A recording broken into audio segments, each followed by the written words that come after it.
Your sister deserves it more, Dad said. So I walked away while they funded her future. My parents always made it clear who mattered more. Growing up, it was obvious that Olivia was the favorite.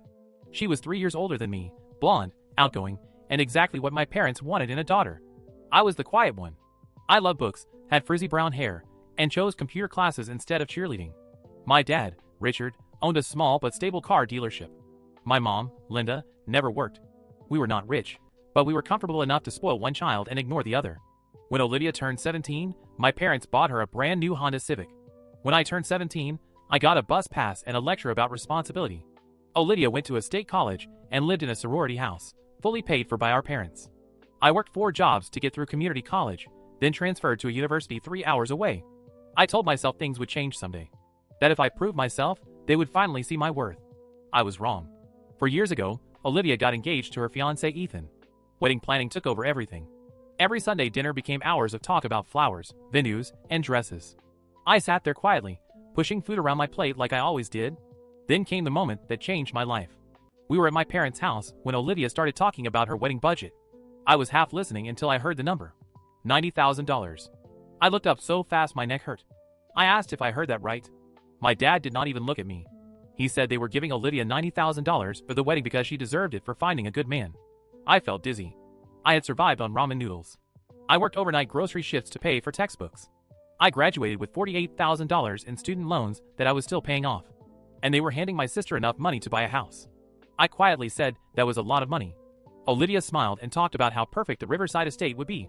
I finally asked my parents if they could help me with my student loans since they clearly had the money. My mom cut me off instantly. She said no. She said I made my choices. I chose an expensive university. I chose computer science instead of something practical. I asked how computer science was not practical.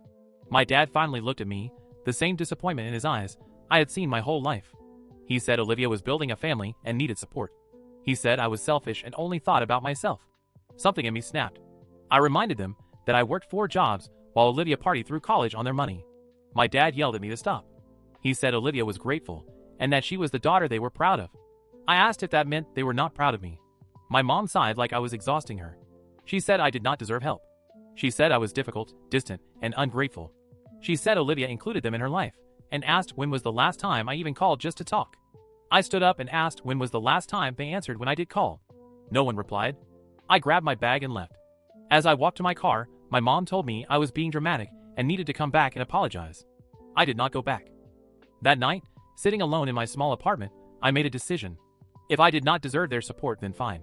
I would build a life without it. The next morning, I blocked all of them. I deleted my social media. I cut every connection. The first weeks were brutal. I kept reaching for my phone to text my mom about nothing. Then I remembered.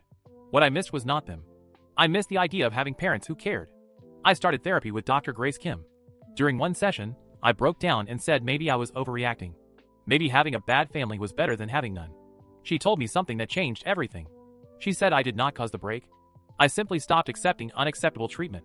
She said there is a difference between being alone and being lonely. I had felt lonelier at that dinner table than I ever did in my quiet apartment. She called what they did emotional abuse. Extreme favoritism. Withholding support. Constant comparisons. Over months of therapy, I started seeing patterns I had ignored my entire life. My parents missed my graduation because Olivia had a hair appointment. Family photos always centered Olivia while I was cropped out. I thought it was normal. I thought something was wrong with me. There was not. With that clarity came focus. I poured myself into my job at a tech startup where I had been a junior developer for 3 years. I pulled out an old university project I had once been told was commercially viable. Inventory management software powered by machine learning. Every night and weekend, I worked on it. My apartment became my workspace. I upgraded my setup with a tax refund and coded until my eyes burned. I tested it with small businesses. One owner told me it saved her thousands in wasted inventory. That was the moment I knew this was real. 8 months after cutting off my family, I showed it to my boss, Jason. He told me it was brilliant. He offered me partnership, equity, and promised it would be the company's flagship product. I cried that night. Not because of money. Because someone finally believed in me. The software took off faster than I ever imagined. Major retail chains signed contracts. My salary jumped. I became CEO. Then a full partner. Within 3 years, I was a multimillionaire. I paid off my student loans in one payment. I bought a custom-built home in the most expensive neighborhood in the city.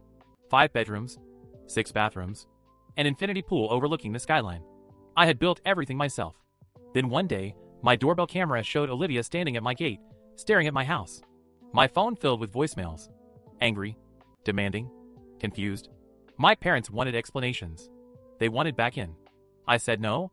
I told them exactly why. I reminded them of the day they told me I did not deserve help. I told them I listened. They exploded. They called me selfish and ungrateful. My dad said I would fail and come crawling back. I saved that voicemail as proof I made the right choice. When Olivia tried to publicly shame me online, I finally told my side of the story. The truth. Nothing more. People believed me. My family stopped calling. Last week, I got engaged to a man who told me he was proud of me. Words my parents never said in 28 years. Sometimes, I wonder what would have happened if they had helped me that day. Maybe I would have stayed small, comfortable, invisible. Their rejection pushed me to bet on myself. And I won. I do not hate them. I simply moved on. That is my story. How I went from the unwanted daughter to the woman living in a $6 million house. Not out of revenge, but because I finally believed in myself when no one else did.